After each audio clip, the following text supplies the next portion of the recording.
حضرت علی شیر خدا فرماتے ہیں بخاری مسلم میں، فرماتے ہیں مجھے قسم ہے اس ذات کی جس نے زمین چیر کے دانہ پیدا کیا ہے، مجھ سے رحمت عالم صلی اللہ علیہ وسلم نے وعدہ فرمایا کہ علی یاد رکھنا تم سے صرف مومن ہی پیار کرے گا، اور جس سینے میں تمہارا بغض ہوگا وہ سینہ مومن کا نہیں منافق کا ہوگا۔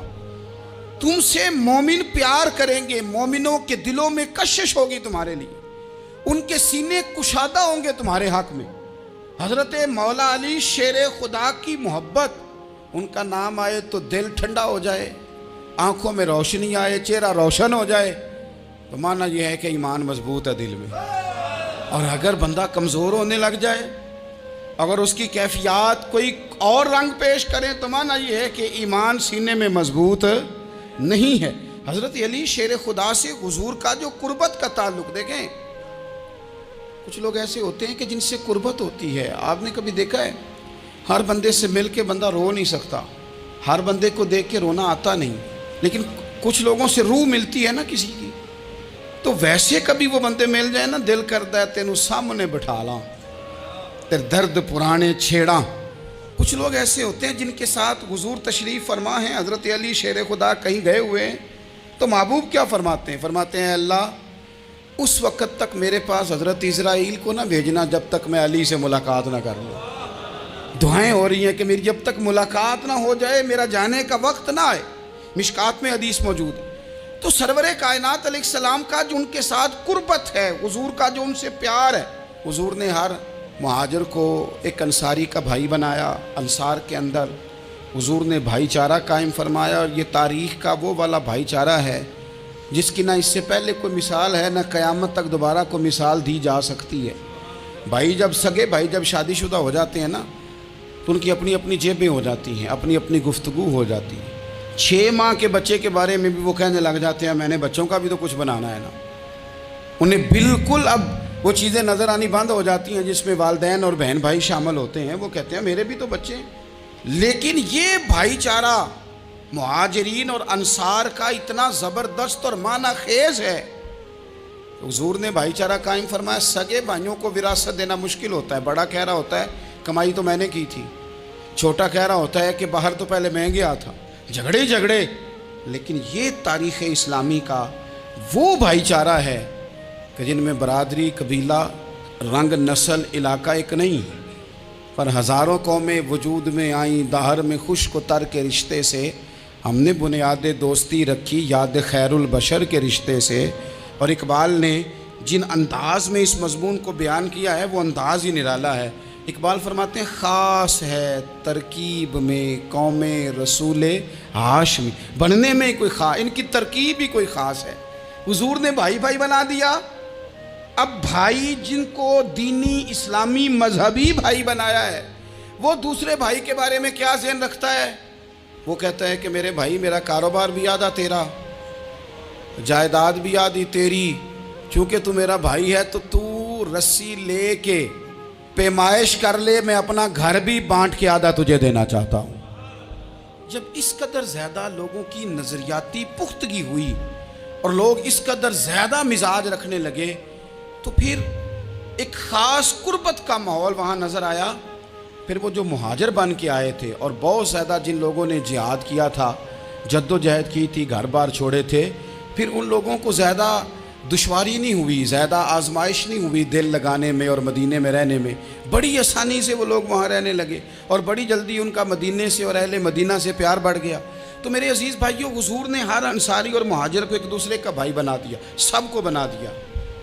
حضرت علی رہ گئے، اب یہ تو دونوں مہاجر ہیں، حضور بھی مکہ شریف سے آئے ہیں، حضرت علی بھی، بظاہر تو دونوں مہاجر ہیں، اگرچہ ساری زمین کے مالک رسول پاک ہیں، سب کو بھائی بھائی بنا دیا۔ تو اب ہر بندے کو بھائی مل رہا ہے، اور بھائی بڑے پیارے ہوتے ہیں۔ میں کئی دفعہ کہتا ہوں کہ بھائی بڑے پیارے ہوتے ہیں، کچھ قدورتیں دنیاوی طور پر معاذ اللہ دلوں میں آ جاتی ہیں، لیکن بھائی کا درد جو بھائی محسوس کر سکتا ہے وہ بھی دوسرے کو محسوس نہیں ہوتا۔ تو حضرت علی جب کسی کے بھائی نہیں بنائے گئے تو رو ہی پڑے، اتنے دلیر بندے تھے، پر بھائی کی ضرورت بندہ اتنی محسوس کرتا ہے۔ اس کو بھائی سے لگاؤ اتنا زیادہ ہوتا ہے کہ مولا علی رو پڑے، مشکات میں موجود روئے۔ حضور نے فرمایا کیوں روتے ہو؟ عرض کی حضور آپ نے سب کو ایک دوسرے کا بھائی بنایا ہے، میں رہ ہی گیا ہوں، مجھے کسی کا بھائی نہیں بنایا۔ اب وہ آنسوؤں میں لپٹی ہوئی وہ بات حضرت علی نے عرض کی تو محبوب نے فرمایا علی انت اخی فی الدنیا والآخرہ، فرمایا علی تو میرا بھائی ہے، اور نرا دنیا میں نہیں، تو دنیا اور آخرت میں میرا بھائی ہے، تو میرا بھائی ہے دنیا میں بھی اور آخرت میں بھی۔ تو حضرت مولا علی شیر خدا کرم اللہ تعالی وجہہ الکریم کے جو فضائل ہیں، جو ان کے خصائص ہیں، ان کی جو فضیلت کی باتیں، میں نے جیسے کہا کہ انہیں بڑی زیادہ دلچسپی تھی میدان جہاد سے، شوق شہادت ان کا دیدنی تھا۔ ایک موقع پر نبی پاک صلی اللہ تعالیٰ علیہ وسلم نے ارادہ فرمایا کہ حضرت علی کو اپنا نائب بنا کے مدینہ منورہ میں چھوڑ کے جایا جائے۔ محبوب کریم علیہ السلام جب بھی تشریف لے جاتے تھے تو کسی ایک کو نائب بنا کر مدینہ منورہ میں چھوڑ جاتے۔ حضرت عبداللہ ابن مختوم رضی اللہ تعالیٰ عنہ کو بھی ایک دفعہ حضور چھوڑ کے گئے، تو ایک جنگ کے موقع پر محبوب نے حضرت علی شیر خدا سے کہا کہ آپ کو میں اپنا نائب بنا کے یہاں چھوڑ کے جاتا ہوں۔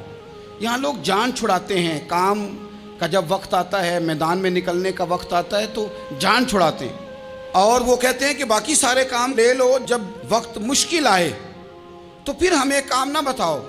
اب مشکل وقت ہے، جہاد میں جانا ہے۔ حضرت مولا علی شیر خدا کرم اللہ تعالی وجہہ الکریم کو حضور نے فرمایا کہ اس دفعہ میرا ارادہ بنا ہے کہ تمہیں چھوڑ کے جاؤں۔ تو حضرت علی کو چھوڑ کے جایا جا رہا ہے، ان کو مدینے میں رہنا ہے، میدان میں نہیں جانا۔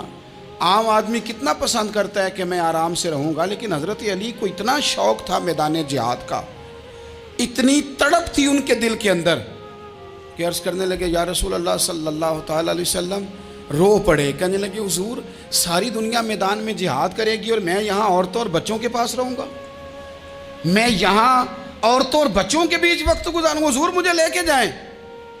تو وہاں بھی حضور نے محبت کی بات سمجھائی، فرمایا علی جب حضرت موسیٰ کوہ طور پہ گئے تھے تو اپنے بھائی جناب ہارون کو چھوڑ گئے تھے، تو تم بھی تو میرے لیے اسی طرح ہونا جس طرح موسیٰ کے لیے ہارون تھے، لیکن فرمایا یہ یاد رکھنا میرے بعد نبی کوئی نہیں، حضرت موسیٰ بھی نبی ہیں اور جناب ہارون بھی نبی ہیں علیہم السلام، لیکن وہ انہیں چھوڑ کے گئے تھے، میں تمہیں چھوڑ کے جا رہا ہوں۔ ایک بات اپنے ذہن کے اندر بٹھانا کہ میرے بعد کوئی نبی نہیں آئے گا۔ تو عزیز بھائی حضرت مولا علی شیر خدا کا جذبہ جہاد، اچھا پھر میں نے دیکھا ہے جس زمانے میں میں اور آپ رہ رہے ہیں، اس زمانے میں لوگ کمزور ہوتے جا رہے ہیں نفسیاتی طور پر، ڈری ڈری سی باتیں لوگ کرتے ہیں، سہمے سہمے سے جملے بولتے ہیں، اور یہ ہر بندے کا اپنا الگ ڈر ہے۔ دانشوروں نے لکھا ہے کہ غریب آدمی کا ڈر تھوڑا ہوتا ہے، اور جو اونچے عہدے پہ چلا جائے اس کا ڈر، یعنی زیادہ ہاتھ اپوزیشن کے نہیں بندے ہوتے، حکومت کے بندے ہوئے ہوتے ہیں۔ لوگوں کو ساتھ لے کے اپوزیشن نے نہیں چلنا ہوتا، حکومت نے چلنا ہوتا ہے۔ تو حکومت میں جب لوگ ہوتے ہیں تو ان کے اندر کمزوری آ جاتی ہے، جب آپ بڑے عہدے پہ چلے جاتے ہیں تو آپ کی مجبوریاں بھی بڑی ہو جاتی، ہر آدمی کہیں نہ کہیں کمزور پڑتا ہے۔ اور ہمارے ہاں تو لوگ ذرا بیمار ہو گئے تو گئے، اور آج کل جو سب سے بڑا مسئلہ ہے وہ یہ ہے کہ لوگ کیا کہیں گے، اور لوگوں نے بڑے بڑے لوگوں کو پاگل کر دیا ہے، بڑے بڑے لوگوں کو۔ ہمارے علماء نے ایک بات لکھی ہے کہ ایک دفعہ نا ایک استاد صاحب سبق پڑھانے کے لیے آئے تو طالب علموں نے ارادہ کیا کہ آج استاد جی کو بیمار کرنا ہے۔ یہ جو آپ کے مشیر ہوتے ہیں نا ارد گرد، ان کی پڑتال بھی بڑی ضروری ہوتی ہے کہ یہ خبر کون سی لے کے آ رہے ہیں اور یہ کس طرح سے گائیڈ کر رہے ہیں۔ ہمیں تنقید کرنے والا بندہ اچھا تو نہیں لگتا، لیکن تنقید کرنے والے جو ہوتے ہیں وہ ہمیں نکھارتے ہیں، وہ ہماری کمزوریاں جو ہمارے اپنے نہیں نکال سکتے وہ نکال کے ہمیں بتاتے ہیں کہ تم یہاں کمزوری کر رہے، اس کا نفع ہوتا ہے۔ طالب علموں نے ارادہ کیا ایک دفعہ، یہ ہم جو اتنی زیادہ توجہ کرتے ہیں نا لوگوں کی باتوں پہ، لوگ کیا کہیں گے، میں کئی دفعہ دوستوں سے عرض کرتا ہوں زیادہ وضاحتیں نہ دیا کریں، زیادہ وضاحتیں دینے سے بھی بندہ کمزور ہو جاتا ہے۔ ہر وقت کا انداز وضاحتوں کا اور ہر وقت دفاعی محاذ پہ نہیں کھڑے رہنا چاہیے۔ وہ ارادہ کر لیا لوگوں نے، طالب علموں نے، کہ استاد جی کو بیمار کرنا ہے، تو استاد سب چنگے بھلے اچھے بھلے صحت مند آئے، کلاس میں داخل ہوئے تو پہلا شاگرد کہتا ہے استاد جی خیر ہے، آنکھیں بڑی سرخ ہیں۔ میں چل دوڑ جا بیوقوف آدمی، بالکل ٹھیک ہوں، چل کلاس میں بیٹھ چل۔ تھوڑا سا آگے گئے تو دوسرا شاگرد، انہوں نے اب 10-15 نے ارادہ کیا ہوا تھا، دوسرا کہنے لگا خیریت ہے، بڑے کمزور کمزور لگ رہے ہیں۔ اس نے کہا میں بالکل ٹھیک ہوں، کمزور کا چل دوڑ جا اپنا کام کر۔ وہ تیسرے کے پاس گئے تو کہنے لگا استاد صاحب خیر ہے، آپ کے تو مجھے ہاتھ بھی کانپتے دکھائی دے رہے ہیں۔ اس نے کہا اچھا واقعی؟ اب چوتھے نے بھی یہی بات کی، پانچویں نے یہی بات کی، تو آدھا گھنٹہ گزرا تو استاد جی کو سچ مچ بخار چڑھ گیا، وہ چھٹی پہ چلے گئے۔ کیوں؟ باتوں پہ توجہ ہے نا، لوگوں کے سامنے ہم لوگوں کی باتوں کے مطابق اپنے معاملات کو ترتیب دیتے ہیں نا۔ کچھ لوگ سوشل میڈیا دیکھ کے نظریہ قائم کرتے ہیں، کچھ ہوا دیکھ کے نظریہ قائم کرتے ہیں۔ وہ قائد اعظم محمد علی جناح کی ایک بات نہیں بھولتی کہ انہوں نے کہا تھا، ہندو لیڈر جو تھا جس کو لوگ گاندھی کہتے تھے، اس سے کہا تھا تیری اور میری سیاست میں فرق ہے، تو لوگوں کا رجحان دیکھ کے فیصلہ کرتا ہے اور میں، قائد اعظم کہنے لگے، میں فیصلہ کر کے لوگوں کا رجحان ادھر کر دیا کرتا ہوں۔ یہ کمال ہوتا ہے کسی شخص کا کہ اس کا اپنا نظریہ غالب آئے، بجائے اس کے کہ وہ دیکھے آج کل لوگ کیا کہہ رہے ہیں تو لہذا میں اس طرح کا ڈھل جاؤں۔ لوگ تو ایک وقت کے لیے کچھ کہتے ہیں، پھر اگلے 4 گھنٹوں میں کچھ اور کہتے ہیں۔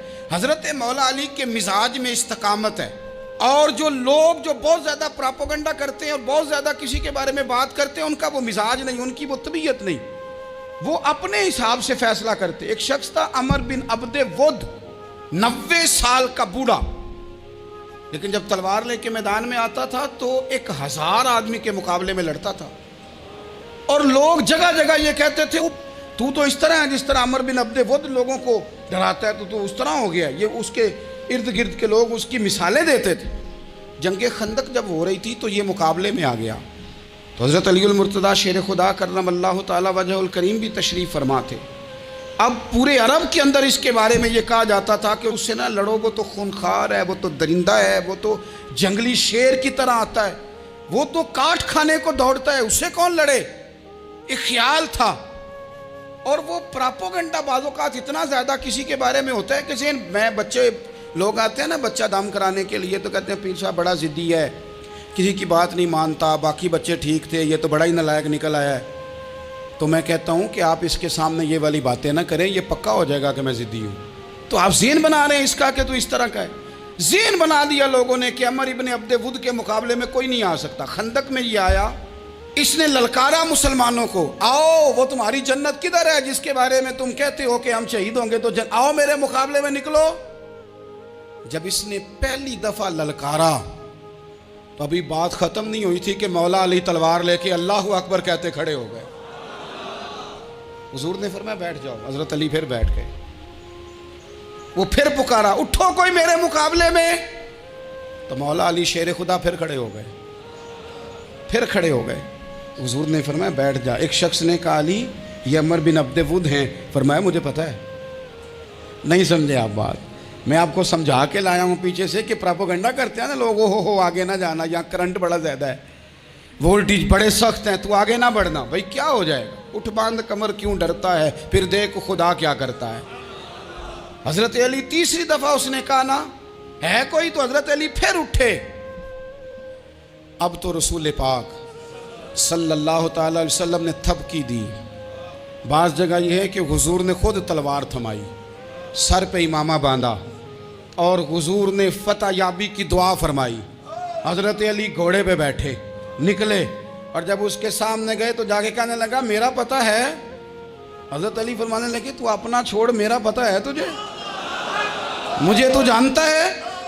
کہنے لگا میں 1000 کے مقابلے میں اکیلا لڑتا ہوں۔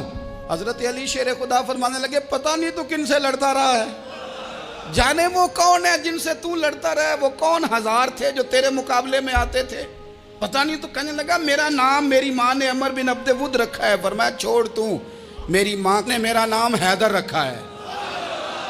کہنے لگا تیری عمر چھوٹی ہے، کوئی بڑا لا۔ فرمانے لگے یہ تو جب پنجے میں پنجہ ملے گا تو پتہ چلے گا عمر کس کی چھوٹی ہے، ابھی تو کہانیوں سے متاثر کرنا چاہتا ہے، تو چاہتا ہے کہ تو پریشر ڈالے اور میں تیری بات سنوں، تو مقابلے میں آ، ڈینگے نہ مار، کہانیاں نہ سنا، دیواریں ہلتی رہتی ہیں اور در کانپ جاتا ہے۔ علی کا نام سن کے اب بھی خیبر کانپ جاتا ہے۔ تو مقابلے میں آ، تو باتیں بنا رہا ہے، کہانیاں سنا رہا ہے۔ وہ کہنے لگا تو بچہ ہے، میں چاہتا نہیں تیرا خون بہاؤں۔ تو حضرت علی کہنے لگے میں بڑے دن سے پریشان ہوں کہ کسی بے ایمان کا خون بہایا کیوں نہیں، میرا بڑا دل کر رہا ہے تیرا خون بہاؤں۔ اس نے بڑی زوردار ضرب لگائی، غصے میں اتنا پاگل ہوا، کیونکہ اس کے بارے میں معروف تھا کہ وحشی مزاج آدمی، اتنا سخت پاگل ہوا غصے میں، اس نے اپنے گھوڑے کے پیر کاٹ ڈالے، پہلے تلوار گھوڑے کو دے ماری، اس کو کاٹ کے دوڑا۔ یہ کیوں کرتے تھے لوگ؟ عرب کے لوگ اس وقت یہ کام کرتے تھے کہ ہم نے گھوڑا ہی مار ڈالا ہے تاکہ ہم بھاگ نہ سکیں۔ کہتے ہیں نا کشتیاں جلا دی ہیں کہ اب واپس جانے کا راستہ ہی بند ہو جائے، گھوڑے کے پیر کاٹ ڈالے کہ بھاگنا نہیں، اور بڑی زور سے اس نے ضرب لگائی حضرت علی پر۔ حضرت علی نے جب روکی تو وہ ڈھال ٹوٹ گئی حضرت مولا علی، اور آپ کے امامے کو اس کی تلوار بھی لگی۔ آپ نے فرمایا دکھا لیا تو نے زور، اب میری باری ہے۔ حضرت مولا علی شیر خدا کا قد بظاہر چھوٹا تھا، صحابہ کہتے ہیں ہم دور سے دیکھ رہے تھے، اللہ اکبر کہہ کے تھوڑا سا زمین سے وہ اٹھے، تھوڑا سا اٹھے، اور پھر دوبارہ نہیں انہیں تلوار چلانی پڑی، ایک ہی ضرب لگائی اور اس کے 2 ٹکڑے کر کے اسے زمین پہ پھینک دیے۔ تو عزیز دوست، آپ یاد رکھیں گے اس بات کو کہ اپنی زندگی کے اندر مروب ہونا چھوڑ دیں۔ روب میں تاتاریوں نے مسلمانوں کو مروب کر لیا تھا، روب ڈال لیا تھا کہ ہم بہت بڑے لوگ ہیں۔ یہی آج ہمارے ساتھ بہت سارے لوگ کرتے ہیں، دلوں میں روب آ جاتا ہے، امیر رشتہ دار کا، فلانے کا، فلانے کا، پھر وہ جو مرضی کرتا ہے۔ تاتاریوں کی ایک بی بی، وہ کیا کرتی، وہ 9-10 مسلمان نوجوانوں کو سڑک پہ کھڑا کر جاتی، کہتی ادھر کھڑے ہونا، میرے آنے تک ہلنا نہ، جوان ہے لیکن روب ہے نا کہ یہ بڑے وحشی ہیں۔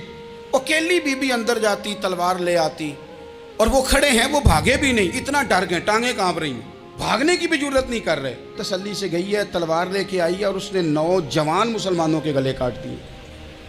اس روب سے نکلیں باہر، نوجوانوں سے کہتا ہوں نکلو۔ اور جن لوگوں نے دنیا میں انقلاب برپا کیا وہ غریب گھروں کے تھے، وہ لوگ تھے کہ جو بظاہر کسی بڑے قبیلے سے نہیں تھے۔ آپ محنت کریں، تعلیم حاصل کریں، جد و جہد کریں، مشقت کریں، اپنی زندگی میں کچھ مقاصد کے حصول کے لیے آگے بڑھیں۔ اور اگر آپ کہیں کہ دائیں بائیں میرے فلاں آدمی مجھے یہ مشورہ دے رہا ہے، تو کچھ لوگ دنیا میں باتیں کرنے آئے ہیں، انہوں نے باتیں کرنی ہیں اور بڑا فائدہ ہوتا ہے، ان کو باتیں کر لینے دیں، ان کو کرتے رہنے دیں۔ کام کرنے والا بندہ کام کرتا ہے اور کرتا ہی چلا جاتا ہے، وہ منزل تک پہنچ جاتا ہے۔ تو حضرت علی کے مزاج میں دلیری ہے، ہمت ہے، ایک بات، اور دوسری بات دانائی، حکمت۔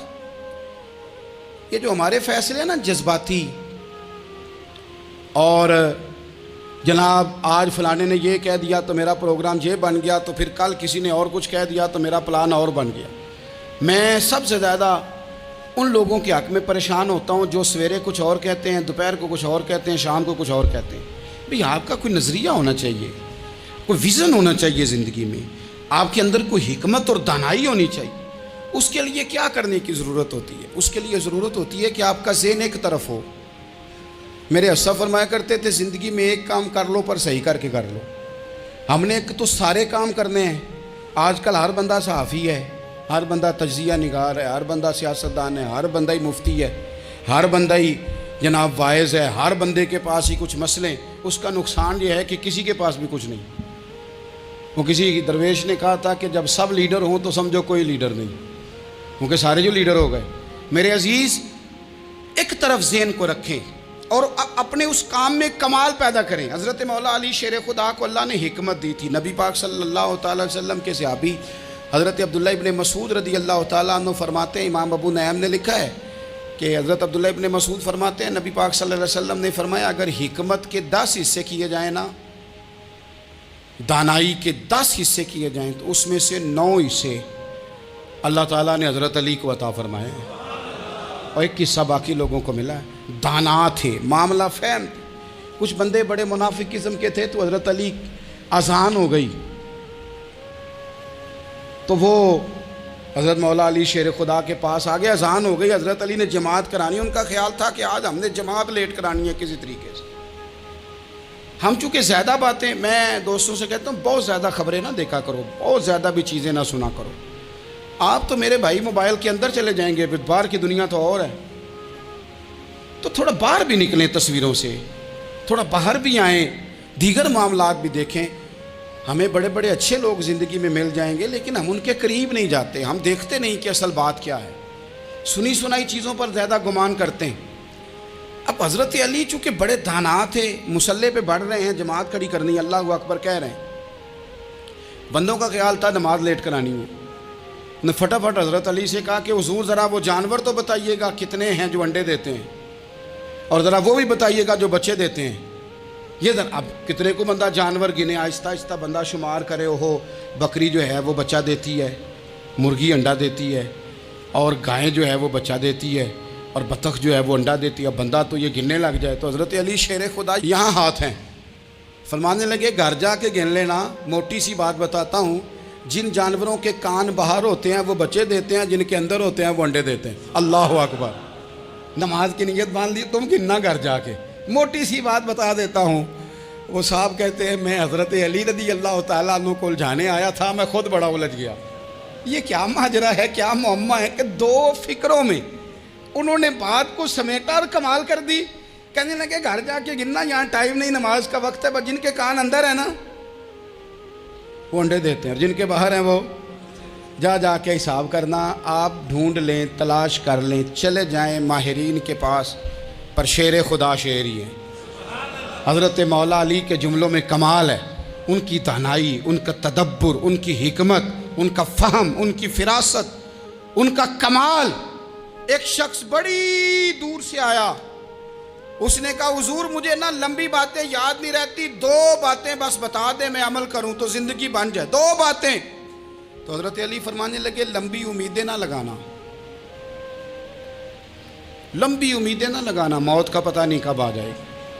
منصوبہ بندی ضرور کرنا آنے والی نسلوں کے لیے، اپنی ذات کے لیے لمبی امیدیں نہ باندھنا، یہ بھی کر لوں گا، یہ بھی کر لوں گا۔ ہم ریٹائر نہیں ہوتے زندگی بھر، پلان پہ پلان، پلان پہ پلان۔ تو اگر ہم پلان کر رہے ہوتے ہیں تو جو ہمارے نیچے ہوتے ہیں وہ ہمیں ریٹائر کرنے کا پلان کر رہے ہوتے ہیں۔ اولادیں تک والدین کو کمزور کرنے کے در پہ ہوتی ہیں کہ اب یہ ہٹے تو ہماری باری آئے۔ حضرت علی فرمانے لگے دو کام، ایک تو لمبی امید نہ باندھنا، اور دوسرا فرمایا اپنے نفس کی خواہش کی پیروی سے بچنا۔ دنیا میں رسوا وہ لوگ ہو جاتے ہیں جو اپنے نفس کی خواہش کی پیروی کرتے ہیں، وہ بزدل ہو جاتے ہیں جو خواہشات نفسانی کے پیچھے بھاگتے ہیں۔ یہ کام نہ کرنا، تو دانائی اللہ تعالیٰ نے انہیں دی۔